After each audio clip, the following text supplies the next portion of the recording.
It is time for Ask Dr. Ryu, and that's why Dr. Ryu Sang-hyo is here in the morning with us again. Welcome back. Thank you. You call my name really correctly. It's a little bit hard for you to pronounce. Right. Even Koreans. I try. Thank you for noticing. Yeah.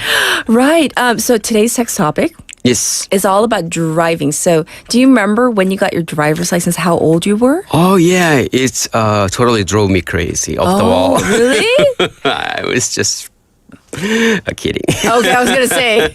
I mean, I'm sure have taken many difficult exams in your life, but I would think not your driver's license. So, how old were you? Maybe 23, 24. Yeah. I wanted to drive. I don't know why, but because it's like a kind of a macho thing at that time. At a time? Yeah. So I got the. I got it passed right after just one exam. And then also there are 필기 tests, written tests. Yes, I got maybe 89, something like that. Really? Yeah, the cutoff. You didn't get 100? Not 100. 100점 아니에요? But I just said one night. For one night. You crammed. Yeah, I crammed. Yeah. And after that, I was such a kind of a reckless driver, like really a road hog. But so disappointed. Yeah, but as I get older, and as I get older, I kind of become humble. And then when I moved to Busan here about 10 years ago, I am so become more humble again because driving in Busan area, it's challenging. It's very challenging. I was so surprised when I first moved to Busan. I took the written test when I was 15 and a half. That's the law in California, right? 15 years and 6 months, you can take the written test, and then you have 6 months to kind of practice. 16th birthday, you can get your driver's license. So on my birthday, I got my driver's license. And then, so I've been driving for such a long time. I came to Busan, and I was scared to drive. 너무 무서웠어요. First of all, the lanes are a little bit narrower than California. And then number two, I say it fondly now. 이제는 그냥 애정이, 근데 조금 aggressive driving a little bit? I felt it that way. So I didn't drive for the longest time. For 6 months in Busan, I didn't drive at all. And then finally I was like, now I'm so used to it. Now I am just a regular Busanite driving semi-aggressively. But I do yield whenever I need to. So we're going to jump into our segment. So what do you have for us today, Dr. Ryu? Oh, I'm going to talk about no. No. Yes. Just no. No. Does it sting you? Being rejected. That word, I think for some people, it's like a big thing of rejection. It's not as pleasant as yes, but, it's acceptable, is it not? Yeah, it's not. But I think for some people, they take it like real personally. That's right. Yeah, that's what I'm going to talk about today. For those who experience rejection as kind of a little take it personally. It might make you feel a little bit disappointed and also make you really sad and depressed even. Oh, really? So in that case, I want to tell you how to overcome those kind of rejections and also saying no. Yeah, some people might have difficulty saying no. So that's why I'm going to tell you how to say no. And then don't feel, bad about yourself. Yes. Okay. Well, I like this topic because it's something like, we have to face in life. You're going to get a no sometime, probably throughout the day even. But why does it feel like for some people, like, getting a no from somebody, it's just a little painful sometimes, right? Yeah. Like stepping on I don't know, I can't say that brand name. Like a block. In the middle of the night, that toy block, it might feel like that for some people. Well, and I'm so interested. So tell us more about this whole idea of hearing and, no instead of yes. It's in our brain. Actually, rejection lights up the same brain regions as physical pain. Really? That's physical true. pain. Yeah, so true. So when you stub your toe on that sneaky table leg, the same pain you might experience when you hear no or rejection, and things like that. Studies like one from doctor at the University of Michigan show that when people recall breakup while looking at a photo of their ex or some kind of a little uncomfortable experience things, and their brain's pain center anterior cingulate cortex, which is a pain processing area, that starts firing. So when you say that breakup hurts, you're not exaggerating. It's a real phenomenon happening, in your brain. It's a chemical response. Okay, so no or rejection can be physically like you're feeling the pain, really. Exactly. It's not just in your head. Like you're not imagining it. No, not at all. So here is why saying no, first of all, saying no is so hard, not, getting rejected. First of all, I'm going to go over why saying no hurts.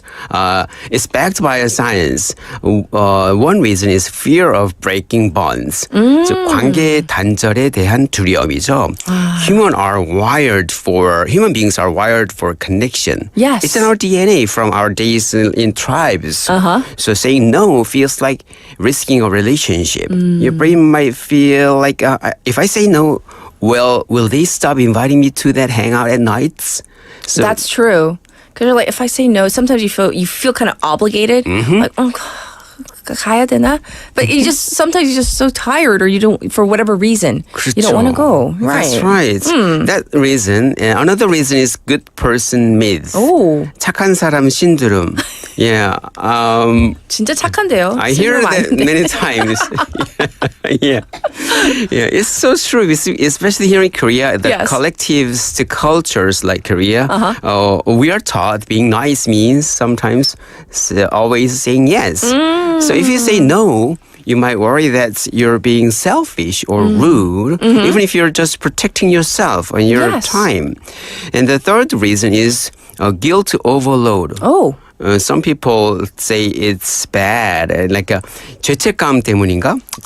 So when you say no, your brain might flood with your brain might flood you with guilt. That you're letting someone down. For instance, imagine turning down a friend who asks to borrow money, especially your friend who is in needy situation. Sure. And then even if you can't afford it, you might feel like you're the bad guy. Yes. I can definitely see that. The guilt. Yes. So what about when we hear the word no? For example, just as an example, like let's say, you're applying for a job.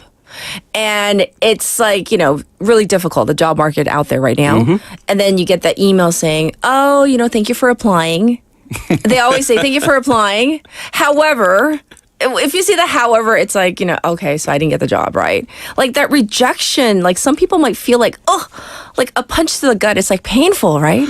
Yeah, I can totally relate to this because I applied many U.S. residence program in the United States. I gave away maybe about 300 emails.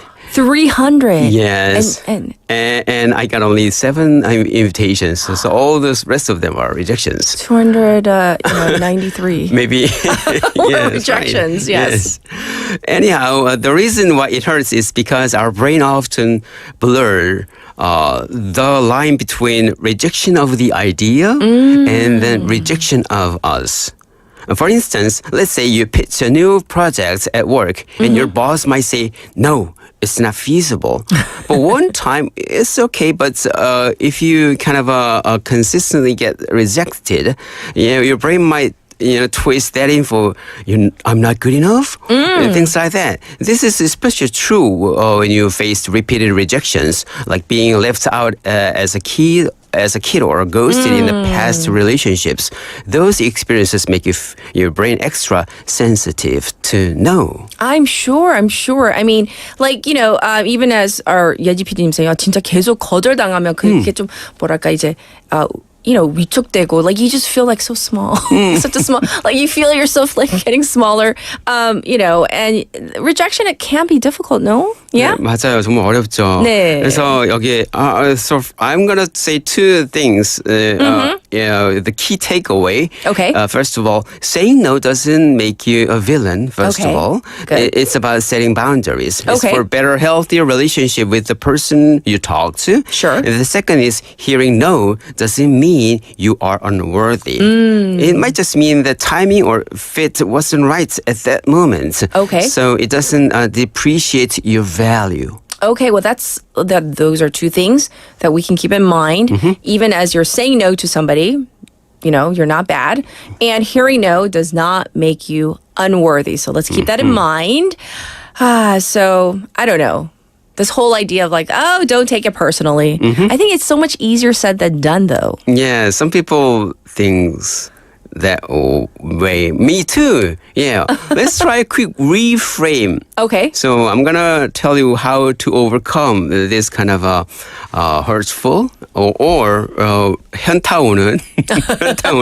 Okay. Imagine you ask your friend to grab dinner at a hot place, and then they say no, I'm busy. You might think that they don't like me. 싫어한다. Yeah, that's right. And then rather, I wanted to try to think like this.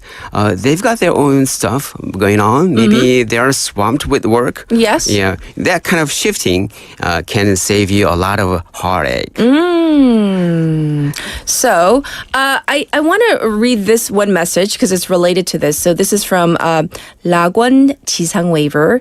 팀 후배에게 저녁 먹자고 했다가 거절당해서 의기소침해졌어요. So I mean, this is like just asking a colleague like, hey, let's grab a bite to eat. And then they got rejected. 약간 뻘쭘할까요? Like you kind of feel like like why no? Okay. Like who doesn't want to eat with me? Sorry. 목소리 좀 올라가. Yeah. Who doesn't want to eat with me? Yes. Maybe I think the timing isn't right, or maybe your 후배 might have some kind of a business going on, or maybe a little bit unhappy situation. He or she Something might else, be, probably. Yeah, something else. That's not related to you, the person asking, right? Right. So I'm going to tell you, please stay tuned. I'm going to tell you how to overcome those kind of rejections. Sure. Okay, first of all, there are several ways to get over this kind of a rejection, science-backed ways to recover. Okay. So let me give you an example and then how to overcome it. Sure. First, name the emotion. Name the emotion. Yeah. Instead of saying, I'm awful, I'm such a loser, I got turned down. I wanted to go specific. Okay. I feel really embarrassed. I'm a little bit disappointed. But that's kind of seeing yourself from third party's point of view. Sure. Yeah, that's really important. Okay. So, and then you gotta get specific. Don't depreciate your value. Just Okay. the timing isn't right. And then I'm a little bit disappointed. I'm gonna ask her out. I'm gonna ask him out next time. So the timing wasn't right. Yes. So you gotta think this way. So first of all, name the emotion correctly, and then be kind to yourself. Talk to yourself like you talk to a friend. Avoid some things like that. I'm such an idiot for applying that job. But I wanted to say this one. I gave it all, my all, and I am proud of that. Okay. Not many people are allowed to do this, capable of applying that job, at least. Yes. So, yeah. So mindfulness research shows that self-compassion lowers the brain's pain process response after rejection. Because let's face it, we're all going to get rejected. I mean, even throughout the day today, there will be a number of rejections, whether they're minor or kind of major. It's part of life, right? That's part of our lives. So be kind to yourself. Got it. That's right. And next one is don't personalize it.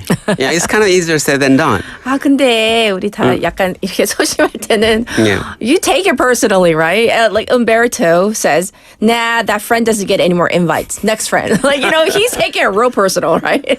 So Umberto, don't take it personally. Yes. That's another way of recovering or overcoming your situation. His situation.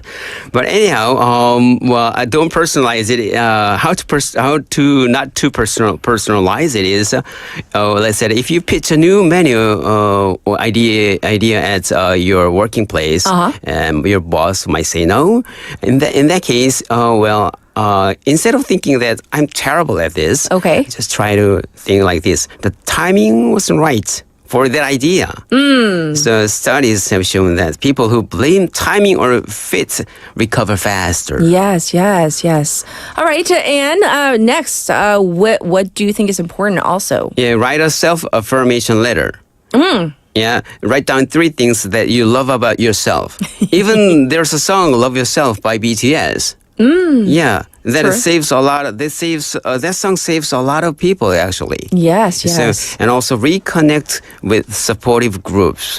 Like when you are rejected, and then give a call to one of your friends, family, and then just talking over the phone 20 minutes, chat, remind you that you are valued, and do something small. Like if the breakup, just to try to why don't you join a running club? Like try 10K or 5K, and then these small wins tell your brain, oh, you got this one. You know, it can give some power to make you resilient. Yes. And also practice distancing. Distancing. Yes. Try to, like this, talk to yourself. Instead of saying I, just saying you or they. Okay, 상요, you did a good job. You didn't nail it this time, but 상요, he will get better soon. So this is called psychological distancing. It's backed by science research. And also last one, look for the lesson. After getting turned down, what did I learn? So that you can grow and mature. Yeah, so this process make you feel better, and also it might give you a chance to, being mature. Yes. So here are to take away. Saying no doesn't mean you are cold, and hearing no doesn't make you less. And also, I bumped into this kind of a quote. It's written by Lori Deschene. She suffered from very complex PTSD, but one of her books says, you can be a good person with kind heart and still say no. 한국말로 하자면 이게 무슨 뜻일까요? 마음이 따뜻한 사람도 아니요라고 말할 수 있어요. Yeah, let's not be afraid to say no. I think, especially in Korean culture, Asian culture, it's kind of like, oh, you don't want to say no. It's like almost painful to say no, but it's okay to say no. It's right? totally okay, and it's for better relationship with the person you talk to. I agree. Well, thank you for going into the ins and outs of saying no, being rejected as well, and how to recover. So thank you so much for bringing us a really interesting topic. Thank you, Dr. Ryu. No. Yes? Thank you. 거절당했네요. Well, I'm going to have to say goodbye. Speak to the hand to Dr. Ryu. Complete joke. We're going to get to our final song of our number 1. This is 거절할 거야 by 장기하와 얼굴들. I'll be back at 8.